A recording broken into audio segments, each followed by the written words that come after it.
Hi friends, இன்னைக்கு வந்து நம்ம income under head profit and gains of business or profession பார்க்க போகிறோம்.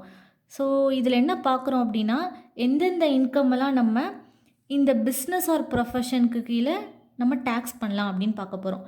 ஸோ எந்தெந்த இன்கம் வந்து நம்ம gains or profits of business or ப்ரொஃபஷனில் டேக்ஸ் பண்ணலான்னு பார்க்க போகிறோம். ஃபஸ்ட்டு அதுக்கு முன்னாடி நம்ம பிஸ்னஸ் அண்ட் ப்ரொஃபஷன்னா என்னென்னு தெரிஞ்சுக்கணும். பிஸ்னஸ்னால் என்ன சொல்கிறாங்க அப்படின்னா, any trade, commerce or manufacture or any adventure in nature of trade, commerce or manufacture. Suppose இப்போ ஒரு பர்சன் வந்து ஒருத்தவங்கள்ட்டேருந்து கூட்ஸ் வாங்கி இன்னொருத்தவங்கள்ட்ட விற்கிறாங்க, அது வந்துட்டு நம்ம என்ன சொல்லுவோம், ட்ரேடுன்னு சொல்லுவோம். அண்ட் தென் காமர்ஸ்னால் என்ன, என்டையர் ப்ராசஸ், ஒரு மேனுஃபேக்சர்ட்டேருந்து அந்த கூட்ஸை வாங்கி அதை வேர்ஹவுஸில் ஸ்டோர் பண்ணி அதை டிரான்ஸ்போர்ட் பண்ணி இது மாதிரி நிறையா விஷயம் வந்து இன்வால்வ் ஆகிறது தான் காமர்ஸ். ஸோ அதையும் என்ன சொல்லலாம், பிஸ்னஸ்ன்னு சொல்லலாம். அண்ட் தென் மேனுஃபேக்சரிங், ஒரு கூட்ஸை வந்துட்டு ஒருத்தவங்க ப்ரொடியூஸ் பண்ணுறாங்க அப்படின்னாலும் அதை நம்ம பிஸ்னஸ்ன்னு சொல்லலாம். ஸோ இந்த 3 டேர்ம்ஸோட கனெக்ஷன், அந்த கனெக்ஷனோட ஏதாவது ஒரு விஷயம் பண்ணுறாங்க, ஒரு செயல் பண்ணுறாங்க அப்படின்னா அதையும் நம்ம என்ன சொல்லலாம், பிஸ்னஸ்ன்னு சொல்லிக்கலாம். ஸோ இந்த எலமெண்ட்ஸ்லாம் நம்ம கன்சிடர் பண்ணணும். எதுக்கு அப்படின்னா, ஒரு டிரான்சாக்ஷன் பிஸ்னஸ் டிரான்சாக்ஷனா இல்லை நான் பிஸ்னஸ் டிரான்சாக்ஷனா அப்படிங்கிறத ஜட்ஜ் பண்ணுறதுக்கு இந்த 5 எலமெண்ட்ஸை நம்ம எப்போவுமே செக் பண்ணணும்னு சொல்கிறாங்க. ஸோ இந்த கமாடிட்டியோட நேச்சர் என்ன, ஆக்சுவலி அது கூட்ஸா இல்லை அது வேறு எதுவும் ப்ராப்பர்ட்டியா, அது மாதிரி அந்த கமாடிட்டியோட நேச்சர் பார்த்துக்கணும்.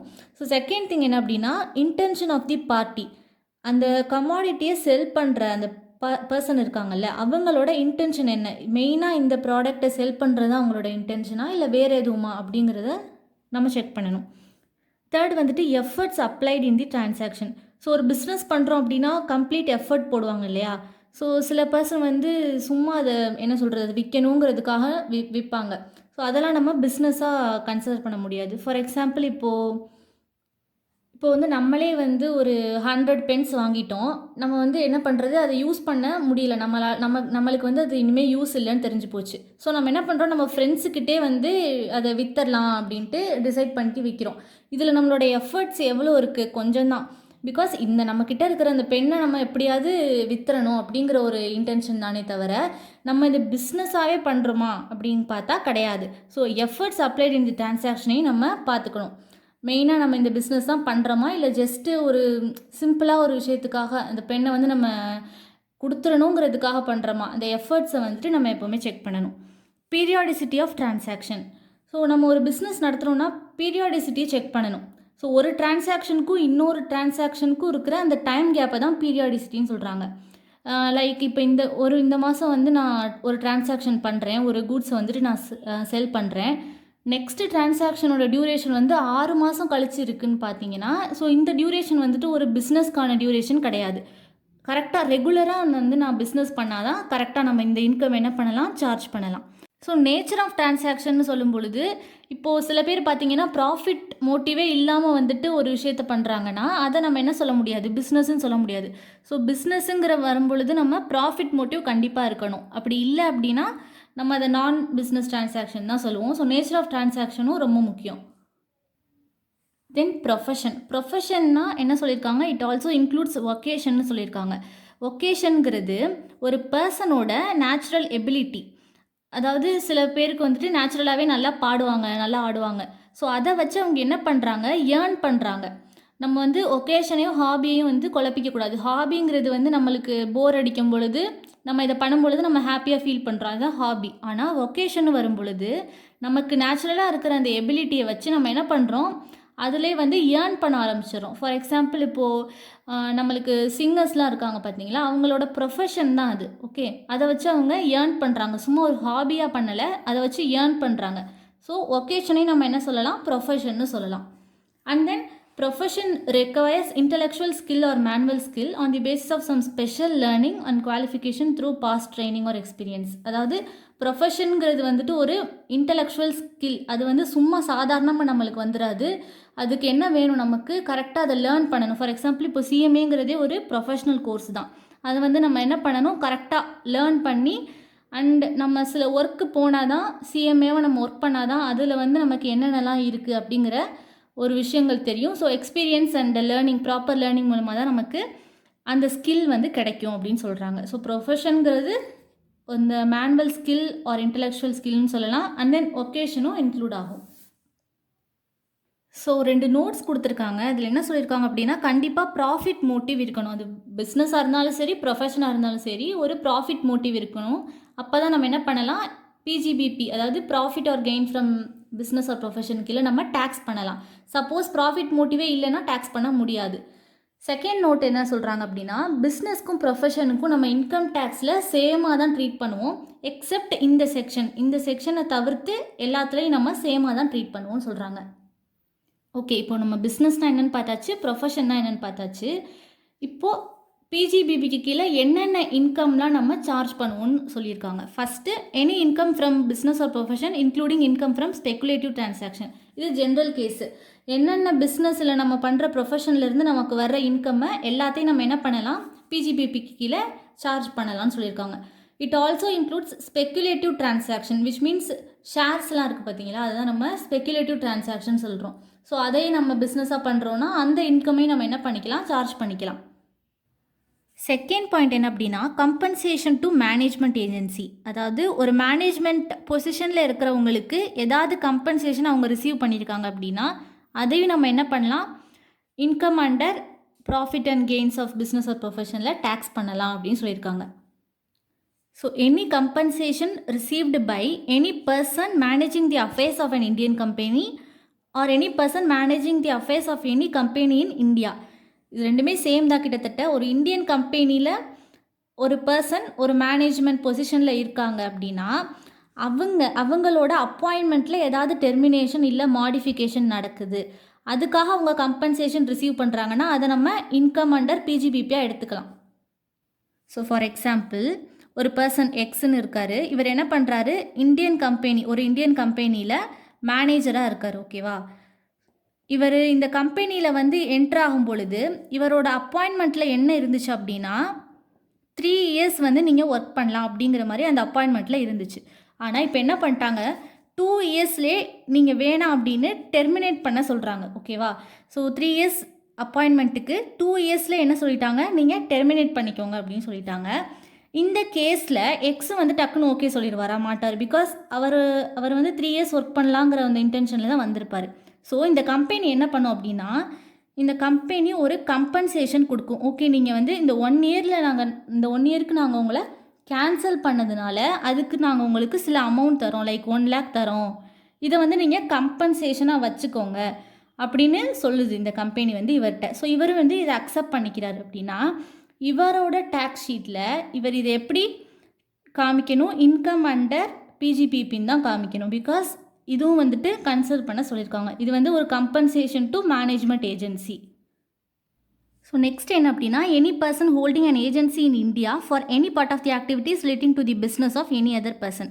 இப்போ இன்னொரு பர்சன் வந்து ஏஜென்ட்டாக ஒர்க் பண்ணுறாங்க. ஓகேவா. அதில் ஏதாவது டெர்மினேஷன் ஆகுது அப்படின்னாலும் அவர் ரிசீவ் பண்ணுற கம்பன்சேஷனை இந்த இன்கம் அண்டர் பிஜிபிபி கீழே டேக்ஸ் பண்ணிக்கலாம் அப்படின்னு சொல்கிறாங்க. ஸோ எக்ஸு ஒய் 2 பேர் இருக்காங்க. எக்ஸு தான் ஏஜென்ட். ஓகே, இவங்க வந்து பிரின்சிபலாக இருக்காங்க. இப்போது இவங்களோட கான்ட்ராக்ட் வைஸ் என்ன அப்பாயின்மெண்ட் அப்படின்னு பார்த்தீங்கன்னா 4 இயர்ஸ் வந்து நீங்கள் எனக்கு ஏஜெண்ட்டாக இருக்கலாம் அப்படிங்கிற மாதிரி ஒரு அப்பாயின்மெண்ட் இருக்குது. ஸோ இவர் என்ன பண்ணுறாரு அப்படின்னா பாதியிலே, ஸோ 2 இயர்ஸில் என்ன சொல்கிறாரு, நீங்கள் இன்னும் 3 இயர்ஸ் மட்டும் ஒர்க் பண்ணுங்கள், லைக் இன்னும் 1 இயர் மட்டும் எக்ஸ்ட்ரா ஒர்க் பண்ணுங்கள், 4 இயர்ஸ் வேணாம் டோட்டலாக அப்படின்னு மாடிஃபை பண்ணுறாரு. ஓகே. ஸோ ஃபஸ்ட்டு நான் டெர்மினேஷனுக்கு எக்ஸாம்பிள் சொன்னேன், அதனால தான் இப்போ மாடிஃபிகேஷன் சொல்கிறேன். ஸோ இது என்ன ஆகுது, மாடிஃபை ஆகுது. கரெக்டாக அவங்க போட்ட கண்டிஷன் மாடிஃபை ஆகுது.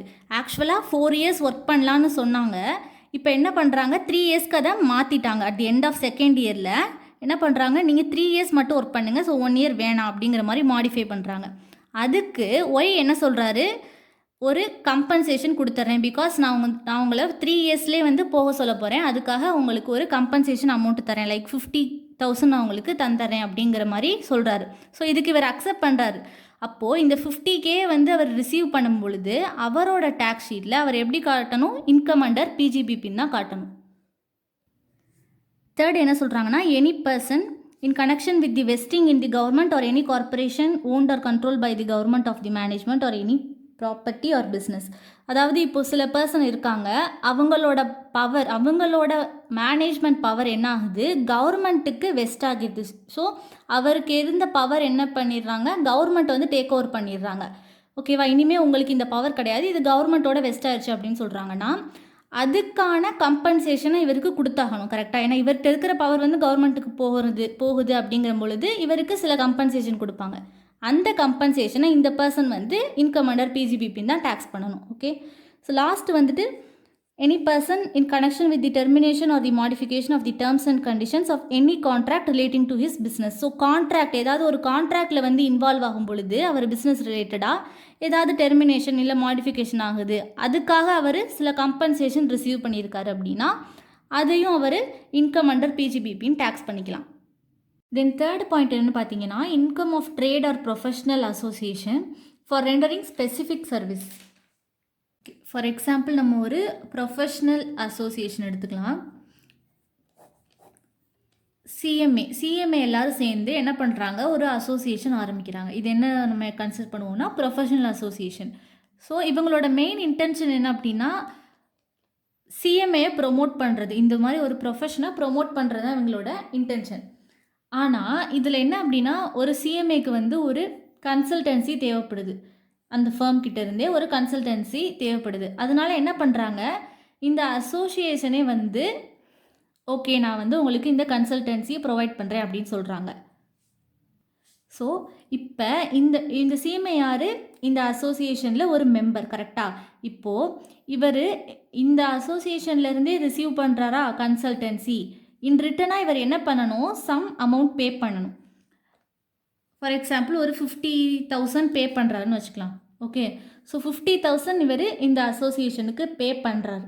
அப்போ இந்த 50,000 என்ன, இந்த அசோசியேஷனோட ஒரு இன்கம் தானே, இந்த ப்ரொஃபஷனல் அசோசியேஷனுக்கு வர்ற ஒரு இன்கம். எதனால், ஒரு ஸ்பெசிஃபிக்கான சர்வீஸை ப்ரொவைட் பண்ணுறாங்க. அவங்களோட இன்டென்ஷன் வந்து இந்த கன்சல்டன்சியை ப்ரொவைட் பண்ணணுங்கிறது அவங்களோட இன்டென்ஷன் கிடையாது. ஓகே, அவங்களோட மெயின் இன்டென்ஷன் என்ன, இந்த சிஎம்ஏங்கிற ஒரு கோர்ஸை ப்ரொமோட் பண்ணணும், இந்த ப்ரொஃபஷனை ப்ரொமோட் பண்ணணுங்கிறது தான் இன்டென்ஷன். ஆனால் அப்போவே அவங்க என்ன பண்ணுறாங்க, இடையில ஒரு ஸ்பெசிஃபிக் சர்வீஸ் ப்ரொவைட் பண்ணுறாங்க, அதனால அவங்களுக்கு இன்கமும் கிடைக்கிது. ஸோ இந்த இன்கம்மை என்ன பண்ணுவாங்கன்னா பிஜிபிபிக்கு கீழே சார்ஜ் பண்ணிக்குவாங்க அப்படின்னு சொல்கிறாங்க. ஃபோர்த்து வந்து எக்ஸ்போர்ட் இன்சென்டிவ். ஸோ எக்ஸ்போர்ட் இன்சென்டிவாக நம்ம ஏதாவது ரிசீவ் பண்ணியிருந்தாலும் நம்ம பிஜிபிபிக்கு கீழே சார்ஜ் பண்ணிக்கலாம். Profit on sale of import license. So import லைசன்ஸை நம்ம செல் பண்ணி அதில் ஏதாவது ப்ராஃபிட் வருது அப்படின்னாலும் நம்ம பிஜிபிபியில் தான் டேக்ஸ் பண்ணணும். And then duty entitlement passbook. அதாவது இது என்ன அப்படின்னா, கவர்மெண்ட் வந்து நமக்கு கொடுக்குறது. ஸோ எக்ஸ்போர்ட் பண்ணுறதுக்காக எக்ஸ்போர்ட்டர்ஸ்க்கெல்லாம் ஸ்பெஷலாக கொடுக்குறது. இதில் வந்து ஆல்ரெடி சம் அமௌண்ட் வந்து கிரெடிட் ஆகியிருக்கும். ஸோ நம்ம டேக்ஸ் கட்டும் பொழுது இந்த அமௌண்ட்லேருந்து ஆட்டோமேட்டிக்காக என்ன பண்ணிடுவாங்க, டெபிட் பண்ணிடுவாங்க, நம்ம கட்ட தேவையில்லை. ஸோ கவர்மெண்ட் கொடுக்குறதுனால ஆல்ரெடி அந்த பாஸ்புக்கில் அமௌண்ட்டு கிரெடிட் பண்ணி வச்சுருப்பாங்க. அவங்களே 2 lakh rupees for example 5 lakh இது மாதிரி கிரெடிட் பண்ணி வச்சுருப்பாங்க. நம்ம டேக்ஸ் கட்டும் பொழுது இந்த அமௌண்ட் ஃபார் எக்ஸாம்பிள் இப்போ 7 lakh வந்து நமக்கு நான் எக்ஸாம்பிள் தான் சொல்கிறேன். ஸோ இவ்வளோ டேக்ஸ் இருக்காது. ஸோ 7 lakh டேக்ஸாக இருக்குது அப்படின்னா ஆல்ரெடி பாஸ்புக்கில் எவ்வளோ இருக்கும், 5 lakh வந்து கிரெடிட் ஆகியிருக்கா. ஸோ நம்ம பேலன்ஸ் 2 lakh மட்டும் கட்டினா போதும். அது மாதிரி ஒரு பாஸ்புக் தான் டியூட்டி என்டைட்டில்மெண்ட் பாஸ்புக். ஸோ இதை நம்ம விற்கிறோம், இதை செல் பண்ணி நமக்கு ஒரு ப்ராஃபிட் வருது அப்படின்னாலும் நம்ம என்ன பண்ணலாம், பிஜிபிபிக்கில் டேக்ஸ் பண்ணிக்கலாம். R cash assistance. So government வந்து நமக்கு கேஷ் அசிஸ்டன்ட் கொடுக்குறாங்க. நம்ம ஒரு எக்ஸ்போர்ட்டராக இருக்கோம். ஸோ எக்ஸ்போர்ட்டரை வந்து ஒரு ஊக்கப்படுத்துகிற வகையில் வந்து நமக்கு சில இன்சென்டிவ் கொடுக்குறாங்க, கேஷ் கொடுக்குறாங்க. அப்படிங்கிற பொழுது அதையும் நம்ம பிஜிபிபிக்கு கீழே சார்ஜ் பண்ணிக்கலாம். And then duty drawback for export, இதையும் நம்ம என்ன பண்ணிக்கலாம், பிஜிபிபியில் டேக்ஸ் பண்ணிக்கலாம். 5th பாயிண்ட் வந்து பெர்க்விசைட் ஃப்ரம் பிஸ்னஸ் ஆர் ப்ரொஃபஷன். நம்ம ஒரு பிஸ்னஸ் ஆர் ப்ரொஃபஷன் பண்ணும் பொழுது நமக்கு அதிலேருந்து ஏதாவது பெர்க்விசைட் வருது, லைக் வந்து ஒரு காரு இது மாதிரி கொடுக்குறத நம்ம பெர்க்விசைட்னு சொல்லுவோம். ஸோ கேஷாக கொடுத்தாங்கன்னா அது அலோவன்ஸு. ஸோ இது மாதிரி காரு வெஹிக்கல் ஏதாவது கொடுக்குறாங்க, ஹவுஸ் ஏதாவது கொடுக்குறாங்கன்னா பெர்க்விசைட்டாக கன்சிடர் பண்ணுவோம். இது மாதிரி நம்ம ஏதாவது பெர்க்விசைட் ரிசீவ் பண்ணியிருந்தோம் அப்படின்னாலும் அதை பிஜிபிபிக்கில் தான் டேக்ஸ் பண்ணணும். ஸோ ஒரு அத்தரைஸ்டு டீலர் வந்து என்ன பண்ணுறாரு, ஒரு கார் ரிசீவ் பண்ணுறாரு. அந்த கம்பெனி வந்து ஒரு சேல் டார்கெட் கொடுத்துருக்கு. ஃபார் எக்ஸாம்பிள் நீங்கள் இந்த மாதம் வந்து ஒரு 50 cars நீங்கள் விற்கணும் அப்படிங்கிற மாதிரி ஒரு சேல்ஸ் டார்கெட் கொடுத்துருக்காங்க. இதை வந்து இவர் அச்சீவ் பண்ணிட்டார் அப்படிங்கிற காரணத்துக்காக ஒரு காரை வந்து ஃப்ரீயாக கொடுக்குறாங்க, பெர்க்விசைட்டாக கொடுக்குறாங்க. அப்படிங்கிற பொழுது இந்த அத்தரைஸ் டீலர் வந்து பிஜிபிபிக்கு கீழே தான் இந்த இன்கம் காரோட மதிப்பை போட்டு டேக்ஸ் பண்ணணும். 6th வந்து ரெம்யூனரேஷன் டு பார்ட்னர். இப்போ பார்ட்னர் வந்து ஏதாவது ரெம்யூனரேஷன் ரிசீவ் பண்ணுறாங்கனாலும் அது எதில் நம்ம டேக்ஸ் பண்ணணும்? பிஜிபிபியில் தான் டேக்ஸ் பண்ணணும். ஸோ சேலரி சாப்டர் படித்தவங்களுக்கு இது தெரியும். பார்ட்னருக்கு வந்து ஏதாவது ஒரு சேலரியா இல்லை போனஸாக எது ரிசீவ் பண்ணாலும் அவர் வந்து பிஜிபிபியில் தான் டேக்ஸ் பண்ணணும். ஓகேவா? சேலரியில் டேக்ஸ் பண்ணக்கூடாது. Next amount received or receivable for certain agreement. ஒரு அக்ரிமெண்ட் போட்டு அதுக்காக நம்ம ரிசீவ் பண்ணியிருக்கிற amount. For not carrying out any activity in relation to business or profession, not sharing any know-how, patent, copyright, trademark அப்படின்னு சொல்லியிருக்காங்க. So நான் ஒரு example சொல்கிறேன். இப்போ வந்து ஒரு பர்சன் வந்து என்ன பண்ணுறாரு, ஒரு ஹோட்டல் ஸ்டார்ட் பண்ண போகிறாரு. ஓகேவா? அந்த ஐடியாவில் இருக்கார். ஏற்கனவே அவருக்கு நிறையா ஹோட்டல் இருக்குது. இதுதான் அவரோட பிஸ்னஸ். ஸோ திருச்சியில் இருக்குது, மதுரையில் இருக்குது, நிறையா இருக்குது. ஓகேவா? இவர் என்ன பண்ணுறாரு, சென்னையிலேயும் நம்ம ஒரு பிரான்ச் ஓப்பன் பண்ணலாம் அப்படின்னு வர்றாரு. அந்த இன்டென்ஷனில் வர்றாரு. ஓகே, இப்போது இவர் கடை வைக்கலாம், இவர் ஹோட்டல் வைக்கலாம் அப்படின்னு நினைக்கிற அந்த இடத்துல ஆல்ரெடி ஃபேமஸான ஒரு ஹோட்டல் இருக்குது. ஸோ அதோட ஓனர் தான் ஒய். இப்போது இவர் என்ன பண்ணுறாரு அப்படின்னா, இந்த ஒய் வந்து நீங்கள் இந்த ஹோட்டலை வந்து நீங்கள் இந்த இடத்துல வைக்காதீங்க, ஸோ வேறு இடத்துல வச்சுக்கோங்க அப்படிங்கிற மாதிரி சொல்கிறார். இதுக்கு என்ன பண்ணுறாங்க, சில அமௌண்ட்டு ஒய் வந்து எக்ஸுக்கு கொடுக்குறாரு. ஸோ ஒரே ஸ்ட்ரீட்டில் தான் இருக்குது. இது எக்ஸோட கடை, இது எக்ஸ் வந்து கடை வைக்கலாங்க நினைக்கிற இந்த இடம், இது வந்து ஒய்யோட கடை. ஓகேவா? ஸோ ரெண்டு கிளாஷ் ஆகும் இல்லையா? அதனால ஒய் என்ன பண்ணுறாரு, நீங்கள் இந்த இடத்துல கடை வைக்காதீங்க அப்படிங்கிற மாதிரி சொல்கிறாரு. Not carrying out any activity. இதுக்கு நான் சர்டன் அமௌண்ட்டும் உங்களுக்கு தரேன் அப்படின்னு சொல்கிறாரு. லைக் இப்போ 2 lakh நான் உங்களுக்கு தரேன் அப்படின்னு சொல்கிறாரு. இப்போ இந்த எக்ஸ் என்ன சொல்கிறாரு, ஓகே நான் இந்த இடத்துல வைக்கல, நான் வேறு இடத்துல வச்சுக்கிறேன், அதுக்கு பதிலாக அந்த நீங்கள் இந்த 2 lakh தரீங்கல்ல, ஓகே அப்படிங்கிற மாதிரி சொல்லிடுறாரு. இப்போது இந்த 2 lakh எப்படி அவர் டேக்ஸ் பண்ணணும்? பிஜிபிபிக்கு கீழே தான் டேக்ஸ் பண்ணணும். ஓகேவா? பிகாஸ் ஒரு ஆக்டிவிட்டியை பண்ண வேணான்னு சொல்லி ஒரு அக்ரிமெண்ட், இது வந்து ஒரு மியூச்சுவல் அக்ரிமெண்ட் தான். ஓகே, 2 பேரோட சம்மதத்தால் போட்ட அக்ரிமெண்ட் தான். ஸோ இந்த இன்கம் அவர் பிஜிபிபி கீழே தான் இந்த எக்ஸு டேக்ஸ் பண்ணணும்னு சொல்கிறாங்க. செகண்ட் பாயிண்ட் என்ன சொல்லியிருந்தாங்க, not sharing any know how, patent, காப்பிரைட்னு சொல்லியிருந்தாங்க. கரெக்டாக? இப்போது அதே மாதிரி நம்ம ஹோட்டல் எக்ஸாம்பிளே எடுத்துக்கலாம். ஃபார் எக்ஸாம்பிள் வந்துட்டு இவங்க வந்து ஒரு ப்ராடக்டை ப்ரொடியூஸ் பண்ணுறாங்க. ஓகேவா? ஸோ ஹோட்டல்லே வந்துட்டு ப்ராடக்ட் ப்ரொடியூஸ் பண்ணுறாங்கன்னா என்ன ப்ராடக்ட் எடுத்துக்கலாம்? So sweet. ஓகேவா? ஸ்வீட் வந்துட்டு இவங்க ப்ரொடியூஸ் பண்ணுறாங்க. அந்த ஸ்வீட்டோட டேஸ்ட்டு வந்து வேறு லெவலில் இருக்கும். ஸோ என்ன பண்ணுறாங்க அப்படின்னா, இந்த எக்ஸும் ஒய்யும் இந்த டேஸ்ட்டை வந்து இது எப்படி செய்யணுங்கிற அந்த ஐடியாவை வந்து இந்த நோ ஹவுன்னு சொல்கிறோம்ல, அதுதான் இந்த ஐடியா. ஸோ இதை வந்து நீங்கள் வேறு யாருக்கும் ஷேர் பண்ணாதீங்க, ஸோ அதுக்கு நான் உங்களுக்கு சர்டைன் காசு தந்துடுறேன் அப்படிங்கிற மாதிரி ஒரு இதை அமௌண்ட்டை ரிசீவ் பண்ணியிருந்தாங்க அப்படின்னா அந்த அமௌண்ட்டையும் நம்ம என்ன பண்ணணும், பிஜிபிபி கீழே தான் டேக்ஸ் பண்ணணும். ஸோ இந்த எக்ஸுக்கு மட்டும் தெரிஞ்ச ஐடியா இப்போ ஒய்க்கு தெரியுது. ஓகே, இந்த ஒய் என்ன பண்ணுறாரு, எனக்கு சொன்னதை வேறு யாருக்கும் சொல்லாதீங்க அப்படின்னு சொல்லிட்டு இந்த காசை கொடுக்குறாரு. ஸோ இந்த காசு, இந்த அமௌண்ட் இருக்குது பார்த்தீங்களா, இந்த அமௌண்ட் வந்துட்டு எக்ஸ் என்ன பண்ணணும், பிஜிபிபியில் தான் டேக்ஸ் பண்ணணும். And then keyman insurance policy. So any sum receive under keyman insurance பாலிசிக்கு நம்ம பிஜிபிபியில் தான் டேக்ஸ் பண்ணுவோம். கீமேன் இன்சூரன்ஸ் பாலிசினா என்ன, ஒரு ஓனர் அவருக்கு கீழே வேலை செய்கிற எம்ப்ளாயிக்காக எடுக்கிற ஒரு பாலிசி தான் கீமேன் இன்சூரன்ஸ் பாலிசி. ஸோ அதிலிருந்து வர்ற சம் ரிசீவ் பண்ணுறாங்க, அந்த அமௌண்ட் ரிசீவ் பண்ணுறாங்கன்னா அந்த அமௌண்ட்டை வந்து பிஜிபிபிக்கு கீழே தான் டேக்ஸ் பண்ணணும். So 9th and 10th point மட்டும் நம்ம அப்புறமா பார்க்கலாம், ஏன்னா இந்த சாப்டர்லேயே வந்து அதை பற்றி டீட்டெயிலாக இருக்குது. ஓகேவா? பாயிண்ட் சொல்லியிருக்காங்க. அதாவது ஃபஸ்ட்டு வந்து chargeability. Income chargeable under PGBP or income from other sources shall subject to the provisions of section 145 is to be computed with method of accounting regularly followed by the assessee. அதாவது section 145(2) படி என்ன சொல்கிறாங்க அப்படின்னா, இந்த PGBP R IFoS இந்த மாதிரி இதில் வர்ற இன்கம்மை அந்த அசசி ரெகுலராக எந்த மெத்தட் யூஸ் பண்ணி அக்கௌண்டிங் பண்ணுவாரோ அந்த மெத்தடை யூஸ் பண்ணிக்கலாம். ஃபார் எக்ஸாம்பிள், இப்போ அவர் கேஷ் பேசிஸில் அவரோட அக்கௌண்ட்டை மெயின்டைன் பண்ணுறாரு அப்படின்னா கேஷ் பேசிஸ்லேயே பண்ணலாம். அண்ட் தென் அக்ரூவல் பேசிஸில் பண்ணுறாருனா அக்ரூவல் பேசிஸ்லேயே பண்ணலாம் அப்படின்னு சொல்கிறாங்க. அதுதான் இந்த செக்ஷனில் சொல்லியிருக்காங்க, வேறு எதுவும் இல்லை. ஸோ சில கேஸில் வந்து அசஸிங் ஆஃபீஸர் இருப்பாங்க இல்லையா, அவங்க என்ன சொல்லுவாங்க, எனக்கு வந்து இது சாட்டிஸ்ஃபேக்ஷனாக இல்லை, ஸோ நீங்கள் வந்து நான் சொல்கிற மாதிரி அக்கௌண்ட்டை ப்ரிப்பேர் பண்ணி கொடுங்க அப்படிங்கிற மாதிரி அவர் சொல்லுவார்.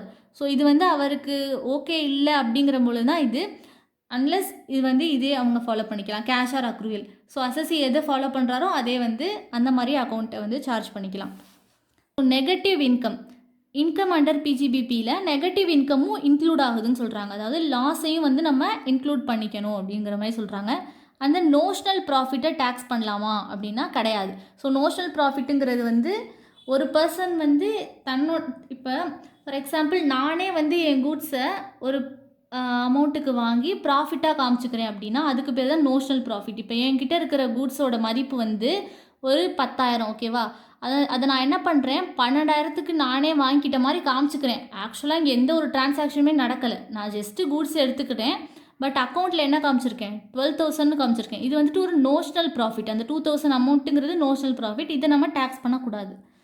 ஆன்டிசிபேட்டட் ப்ராஃபிட் ஆர் லாஸ்னால் இது நம்மளுக்கு ப்ராஃபிட் வரலாம் வராமலும் போகலாம். அது மாதிரி ஒரு ஆன்டிசிபேட்டடாக இருக்குது அப்படின்னா அது வந்து நாட் டேக்ஸபிள்னு சொல்லிட்டாங்க.